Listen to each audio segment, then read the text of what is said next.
জয় গীতা, জয় গীতা, জয় গীতা। আজ শুভ অক্ষয় তৃতীয়া,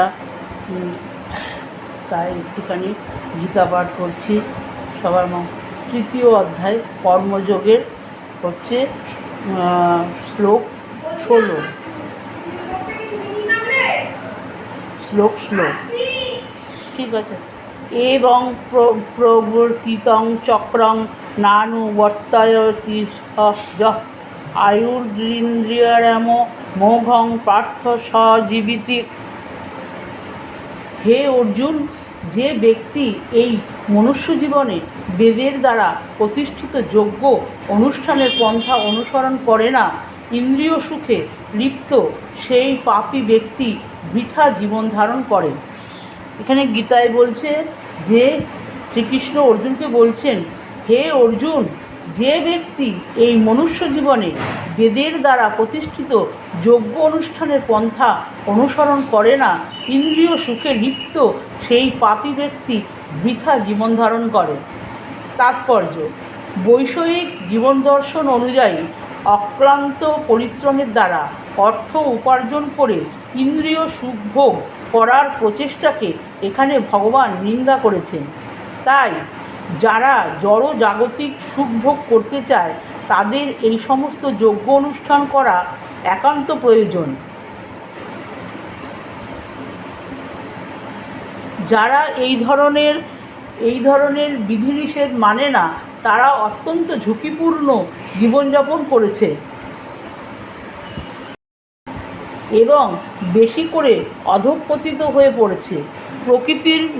প্রকৃতির নিয়মে এই মনুষ্য জীবন বিশেষ করে কর্মযোগ, জ্ঞানযোগ অথবা ভক্তিযোগের মাধ্যমে আত্মোপলব্ধি করার জন্যই নির্দিষ্ট হয়েছে। পাপ পুণ্যের অতীত পরমার্থবাদীদের কঠোরভাবে শাস্ত্রোক্ত যজ্ঞ অনুষ্ঠান করার কোনো আবশ্যকতা নেই, কিন্তু যারা জড় বিষয় ভোগে লিপ্ত তাদের এই সমস্ত যজ্ঞ সম্পাদন করার মাধ্যমে পবিত্র হওয়া প্রয়োজন।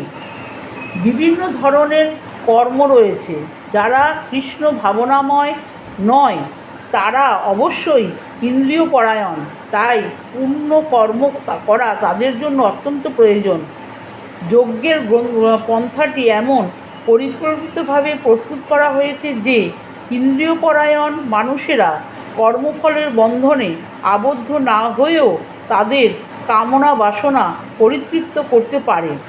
এই জগতের সমৃদ্ধি আমাদের প্রচেষ্টার উপর নির্ভর করে না, তা নির্ভর করে ভগবানের নেপথ্য ব্যবস্থাপনার উপর, যেগুলি তার আজ্ঞাবাহী দেবদেবীদের দ্বারা প্রত্যক্ষভাবে সংগঠিত হয়ে থাকে। তাই বেদে উল্লিখিত যজ্ঞাবলী বিশেষ বিশেষ দেবদেবীদের উদ্দেশ্যে উৎসর্গীকৃত। পরোক্ষভাবে এটি কৃষ্ণ ভাবনারই অনুশীলন। কেননা যজ্ঞ সম্পাদনে পারদর্শী হলে মানুষ অবশ্যই কৃষ্ণ ভাবনাময় হয়ে যাবে, কিন্তু যজ্ঞ সম্পাদনের মাধ্যমে কৃষ্ণ ভাবনাময় না হতে পারলে সেটিকে কেবল নৈতিক আচার অনুষ্ঠান বলে বিবেচনা করা হয়। তাই কেবল নৈতিক আচার অনুষ্ঠানের মধ্যে নিজেকে সীমিত না রেখে তারও ঊর্ধ্বে উন্নীত হয়ে কৃষ্ণ ভাবনামৃত লাভের চেষ্টা করা উচিত।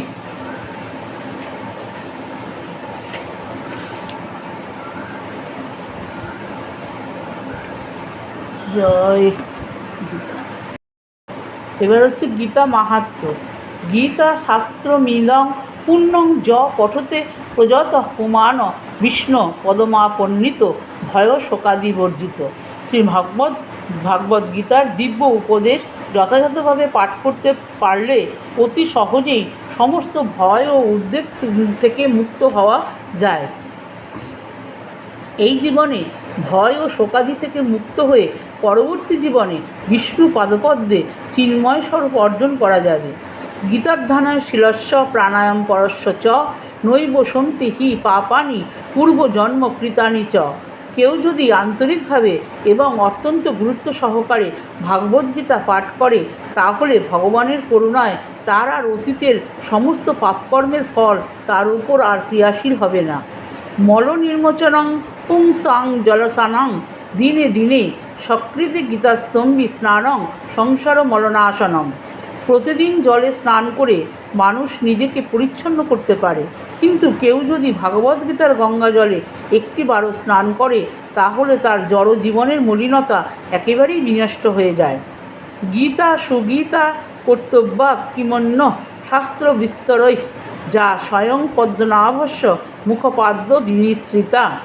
স্বয়ং পরমেশ্বর ভগবান পদ্মনাভের মুখপদ্ম বিনিসৃত পরম বাণী সমৃদ্ধ শ্রীমদ্ ভাগবত গীতা পাঠ করাই পরম কর্তব্য। তাহা পাঠ করার পর অন্যান্য শাস্ত্র পাঠ করার আর কি প্রয়োজন থাকে? ভারতামৃত সর্বস্বং বিষ্ণুপ্রদান বিনিসৃতম গীতা গঙ্গোদকং পিত্তা পুনর্জন্ম ন বিদ্যতে। গঙ্গাজল পান করলে অবধারিতভাবে মুক্তি পাওয়া যায়, আর যিনি ভাগবদ্গীতার পুণ্য পীযূষ পান করেছেন তার কথা আর কি বলবার আছে। ভাগবদ্গীতা মহাভারতের অমৃত রস, যা আদি বিষ্ণু ভগবান শ্রীকৃষ্ণ নিজেই বলে গেছেন।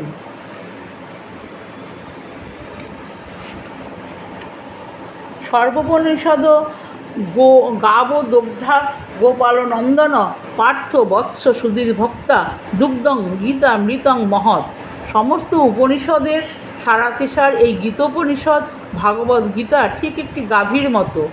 রাখাল বালক রূপে প্রসিদ্ধ ভগবান শ্রীকৃষ্ণই এই গীতাকে দহন করেছেন। অর্জুন যেন ঠিক গোবৎসের মতো, এবং জ্ঞানীগুণী ও শুদ্ধ ভক্তেরা ভাগবদ্গীতার সেই অমৃতময় দুগ্ধ পান করে থাকেন। একং শাস্ত্রং দেবকীপুত্র গীতম এক দেব দেবকীপুত্র এব এক মন্ত্র তস্য নামানি জানি